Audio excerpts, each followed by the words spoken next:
On this Sunday night, the debate over vaccinating young people. Should the priority be a double dose for the older population? Plus, a new British study shows the need for 2 doses against the variants. Tragedy in Italy. A popular cable car crashes on its way to a mountaintop view. And Mount Nyiragongo erupts, sending thousands fleeing. Global National with Robin Gill. Good evening and thank you for joining us. Canada reached a significant milestone this May-long weekend. In less than 6 months, more than 20 million vaccine doses have been given out across the country. Each province and territory is handling its own rollout, but they're all using a single-dose strategy. The idea is to delay second doses to allow as many people as possible to have some immunity. But as Jeff Semple explains in our top story tonight, some experts say it's now time to change tactics. Ontario's vaccination clinics are suddenly full of young faces. Starting Sunday, any Ontarian aged 12 and up is eligible to receive their first dose of a COVID-19 vaccine. Lucas Lattonville just turned 12 this month. It feels pretty good to know that I'm safer from COVID and it's a lower chance now. Excited. We could start our summer right now. Feel some freedom, right? Canada is doubling down on single doses. Just over 50% of the population has now received its first shot. But when it comes to the second dose, Canada lags far behind at just over 4%. In Ontario, those lucky few who've received a double dose include frontline healthcare workers and residents of long-term care homes. Everyone else, including seniors and others with compromised immune systems, will have to wait up to 4 months. Unfortunately, we have to turn some people away because, as you know, it's more important to get the first dose in. Maria Elena arrived to get her 14-year-old vaccinated. She received her first shot last month and has an appointment to receive her second in mid-August. Yeah, it's very too long. Infectious disease doctors agree. If you really want to focus on the most important numbers during the pandemic, which is hospitalizations and deaths, vaccinating younger people doesn't make as much sense as giving the second dose to the elderly individuals. When it comes to the most vulnerable age group, those over 65, a CDC study found a double dose of Pfizer-BioNTech or Moderna was 94% effective at preventing hospitalization. But for those who'd only received their first dose, that protection dropped to 64%. We do know that vaccines work less well in individuals who are older. In contrast, Canadian youth represent less than 2% of COVID-19 hospitalizations. Adolescents certainly are at a very low, vanishingly low incidence of severe illness. So in terms of vaccinating them, the priority is less so than, say, an 80-year-old in the community who certainly can get ill. This said, adolescents we are seeing are a significant source of transmission at the present time. As Canada's vaccine supply soars, some provinces, such as Manitoba, are beginning to shorten the interval between shots for some at-risk groups. But as it stands, when Ontario emerges from its lengthy lockdown on June 2nd, that older, vulnerable population will still be waiting for its second dose. Jeff Semple, Global News, Toronto. Governments around the world are trying to strike a balance between prioritizing first and second doses. The increasing presence of a variant first detected in India could affect how those decisions are made. Preliminary results of a new British study suggest 2 vaccines used in Canada do work well against the variant, but only when people have both shots. Redmond Shannon explains. India's capital has extended its lockdown another week. New COVID-19 case numbers in the country are still over 200,000 a day, thought to be driven by the B.1.617.2 variant. It was first found in India and is believed to be more transmissible. It's appearing around the world too. Vaccine rollout has been sped up in parts of England where the variant has spiked. The hope is that vaccines will stop its spread. Preliminary findings in a new report by Public Health England say that hope is mostly well-founded. When comparing the India variant with the so-called UK variant, both the Pfizer-BioNTech and AstraZeneca vaccines were nearly as effective at reducing symptomatic cases for people who were given 2 doses. But for those with 1 dose, effectiveness dropped significantly to 33%. The study appears to support England's decision this month to bring forward second doses for people over 50 years old. We all know that the way out of this pandemic is the vaccine, and this data show that that is not changed, that is the right strategy, but it makes it even more important for everybody to get the second jab. The low first dose figures and a lack of data on disease severity and deaths has some experts concerned that England's goal of ending all restrictions on June 21st may be a little ambitious. At the moment, the number of people in hospital and ICU is really very low. Although we have seen a slight uptick in some of these areas with high levels of infection from this variant. Sadly, within the next 10 days, 2 weeks, we'll be much clearer about that. But a first or second dose strategy isn't a luxury most countries have. Out of every 1,000 people in the world, about 150 of them globally have had a first dose of a vaccine. In sub-Saharan Africa, out of 1,000 people, 8 of them have had a first dose of a vaccine. Experts add the longer some countries remain unvaccinated, the more likely it is a variant will appear that may be much more resistant to any vaccine. Ultimately, you can't roll out second doses until you give out the first ones. Redmond Shannon, Global News, London. The variants of concern appear to be driving the surge of cases in Manitoba. New numbers released today show nearly 60% of the province's active cases are variants. Manitoba recorded more than 460 cases in the last 24 hours, the bulk of them in the Winnipeg region. The province is also seeing an increase in hospitalizations, and that's prompted some of the country's top doctors to speak out. The Canadian Medical Protective Agency, a nonprofit governed by physicians from across Canada, sent this letter to Manitoba's premier. They're urging the province to immediately adopt a critical care triage protocol and to issue an emergency order to allow for its implementation. There's concern Manitoba's rise in COVID-19 cases could overwhelm hospitals. Several other provinces, including Alberta and Quebec, have triage protocols. There are signs tonight India may have passed the peak of its devastating second wave. It reported just over 240,000 new infections today. That's the lowest daily case count in more than a month. Experts hope the spread of COVID-19 may finally be slowing. But there's a new concern: black fungus. The life-threatening condition is now impacting COVID-19 patients and those who recently recovered from the virus. Mucormycosis is a very rare but very dangerous disease with a high mortality of about 50%. The range is between 40 and 80%, depending on the location of infection and the underlying condition of the patient. The fungus can infect any part of the body, but the face is frequently infected. So far, nearly 9,000 cases involving this fungus have been reported in India. It's not contagious, but doctors say the infection could further complicate India's fight against the pandemic. The United Nations is launching an urgent aid appeal for Gaza, where there are concerns COVID-19 could spread in the aftermath of Israel's 11-day bombardment. Airstrikes heavily damaged the building housing the Palestinian territory's only COVID-19 testing facility. The lab resumed testing on Thursday. According to the New York Times, it processed more than 500 tests in the first 24 hours. Just over 200 came back positive. Israel and the militant group Hamas are in the third day of a ceasefire. European nations are accusing the president of Belarus of state terrorism. Alexander Lukashenko sent a fighter jet to force down a Ryanair flight to arrest one of his biggest critics. The flight from Athens to Lithuania made an emergency landing in Minsk, and authorities took Roman Protasevich into custody. Protasevich is a journalist who co-founded a channel popular with opposition supporters. Ryanair says air traffic control told the pilots to divert to the nearest airport in Belarus because there was a potential security threat. None was found. Thousands of people have fled their homes in the Democratic Republic of the Congo to escape the lava erupting from a volcano. Mount Nyiragongo, north of the city of Goma, is one of the world's most active volcanoes and among the most dangerous. The lava has already destroyed at least 500 homes.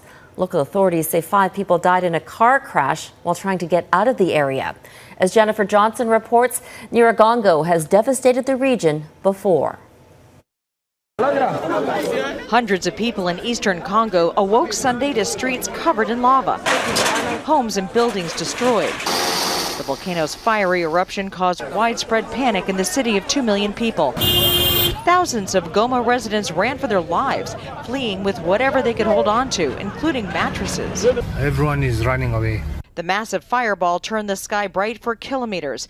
Many desperate residents had only small buckets of water to try and save their belongings. Lava is now close to reaching the city's airport. Many streets are impassable. Power has been cut off to most of the city. The Congolese president is returning home from Europe to help coordinate relief efforts. Officials have launched an evacuation plan. I asked the population to remain calm and follow the instructions of the police, this official said. But there was little calm as this dangerous volcano rained down its destruction. Being cautious, as you can see. People with their bags, kids. Many residents were upset officials did not warn them ahead of time the volcano was about to blow. There's no information, this man said. People are panicking. The last time this volcano erupted was in 2002. That explosion left 250 people dead and 120,000 homeless. Rwanda's Ministry of Emergency Management says at least 3,500 Congolese have crossed the border and will be lodged in schools and places of worship. Jennifer Johnson, Global News. In northern Italy, 14 people died, including a 10-year-old, when a cable car carrying passengers to a nearby mountain peak crashed. It happened at a popular resort town near Lake Maggiore. Emergency crews faced steep terrain to access the wooded area where the crumpled car was found. A 5-year-old child survived but required surgery for multiple fractures. Local officials say the cable broke when the car was about 300 meters from the top of the mountain. Things took a tragic turn when extreme weather hit an ultra-marathon race in China. 21 runners died Saturday during a 100-kilometer race in high altitudes. The day started off with decent weather. By the afternoon, the temperature dropped and part of the mountain route was hit with gale-force winds, freezing rain and hail. A major rescue effort was launched, but conditions only grew worse. Public outrage is being directed at local officials, criticizing them for failing to have proper contingency plans. Coming up, the former BBC reporter speaks out about his interview with Princess Diana. Plus, the warmer waters in the Atlantic Ocean and the harm to marine life.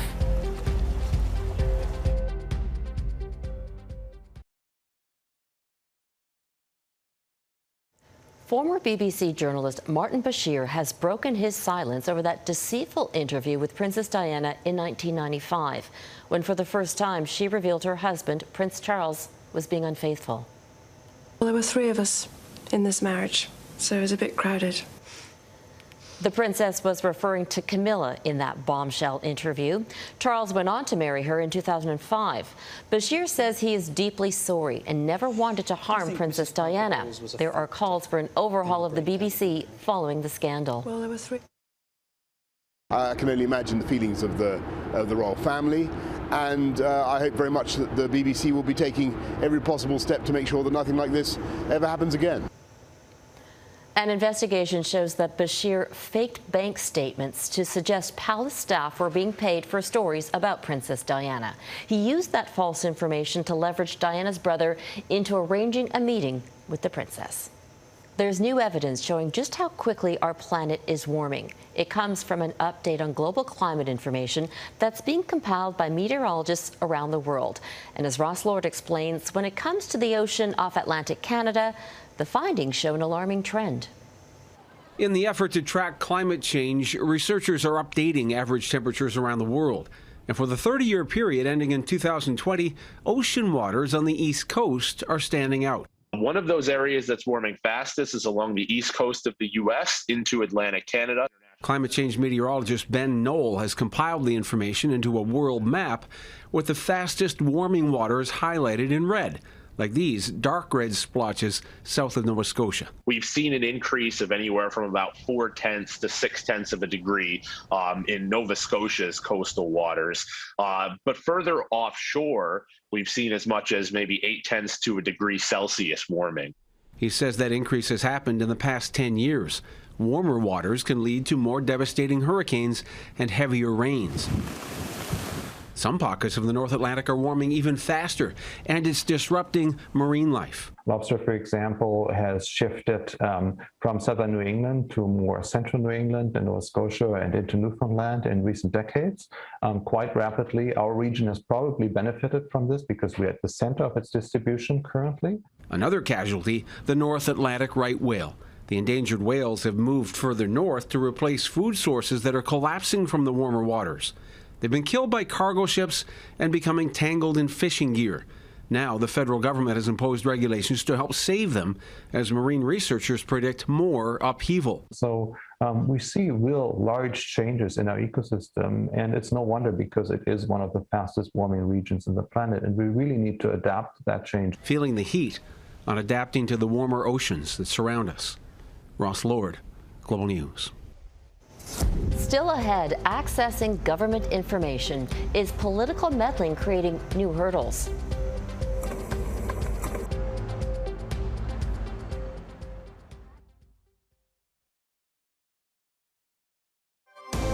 You're watching Global National. Every year, Ottawa receives about 120,000 requests for records under the Access to Information Act. And under this law, the government can never know who made the request. But David Aiken has uncovered a case where the government wasn't accepting anonymity. David. Well, Robin, back in 2017, then Immigration Minister John McCallum was defending a decision to move about 350 federal government workers from a small town in rural Alberta to Edmonton. Well, people in that small town, Vegreville, Alberta, were furious, but McCallum said the move would save the federal government millions of dollars. But Global News received internal government documents released as a result of an ATI request that showed the opposite, that it would cost millions more to move jobs from Vegreville to Edmonton. Now, Global News has received some new records via another ATI request, and they show that when McCallum's office saw the original Global News story, his staff wanted to find out who made the request. Minnow, that's government speak for the minister's office, is urgently looking for the source of info in the media story about Vegreville. Can the ATI office please run a search? That was an email written by a senior immigration official in May 2017, but just obtained this week by Global News. Legal experts say the question should never have been asked. A minister who does that, in fact, interferes with your right of access. In some ways, is trying to intimidate you or somebody of your profession to be asking such question, and it's illegal. It's not at all allowed for a minister to dig into who is getting information out of their department legally. That's forbidden. It's not the first time that this has happened. Stephen Harper's PMO once tried to identify a Canadian press reporter asking for politically sensitive documents, and an aide to one of Harper's ministers had to resign for meddling in the ATI process. New Democrats say that next week they'll ask Parliament's Information Commissioner to begin an investigation into political interference in the ATI process, a process used by tens of thousands of Canadians every year. Robin? David Aiken in Ottawa. Thanks, David. Up next, saving the whales. There's now an app for that. We'll explain when Global National returns. Dan, you might want to just check that piece just on the underside just to make sure that it's all clear of the fossils. It might not look like much to the untrained eye, but researchers in BC are buzzing over this 84-million-year-old turtle fossil. The Royal BC Museum says an amateur fossil hunter reached out for help after making the discovery earlier in April. The museum is now working to identify the turtle species. If it turns out to be new to science, experts say it could advance our understanding of prehistoric marine ecosystems. Another discovery, a Made in British Columbia app, is helping researchers better understand the movements of the whale population on the West Coast. Information about their sightings is important to protect them from the boat traffic that can be a deadly threat to these creatures. As Linda Ellsworth reports, the data gets to vessels in real time. After over a century of whaling off our coast, whales are at last making a comeback. It's a real success story, but it does mean that boaters are going to encounter them more and more over the next few years. In some ways, it's a good thing. With the help of the OceanWise Whale Report app, boaters are helping researchers by reporting the location of their sightings. But marine vessels can also pose a threat. He's having an issue. Oh no, don't die. Last year, Washington State ferries struck and killed 2 humpback whales. In this case, a photographer caught the moment of impact. Earlier this month in San Diego, an Australian destroyer came into port with 2 dead endangered fin whales stuck to its hull. And closer to home, this humpback sustained a deep gash after being struck near Spanish Banks a few weeks ago. It highlights really how important it is to have a warning system and to have it available to ships' crews all the time. What most recreational boaters don't know is that warning system already exists. The same Whale Report app that aids research can also reduce deadly strikes. That information immediately goes to our computer, and our system looks around to see if there are any users of the Whale Report system within 10 nautical miles of that location. And since the app is widely used by ferries, the Coast Guard, and other large vessels, many get the warning they need to slow down and look out. The information is really important, and it really has been very effective in sort of protecting whales against large ships. Of course, an app alone isn't enough. Boaters have a responsibility to stay 400 meters away from killer whales, 100 meters away from humpbacks and other large baleen whales. When they blow on the surface and go down, you don't really know where they're going to come up, and they can cover a lot of ground, so you got to slow down when that happens. Linda Aylesworth, Global News, Vancouver. And that is Global National for this Sunday night. I'm Robin Gill. Tonight, your Canada is the Bulkley Valley near Houston, BC. We would love to see your corner of this country, so please keep sending your photos to viewers@globalnational.com. Thank you for watching, and I'll see you back here tomorrow. Have a great night.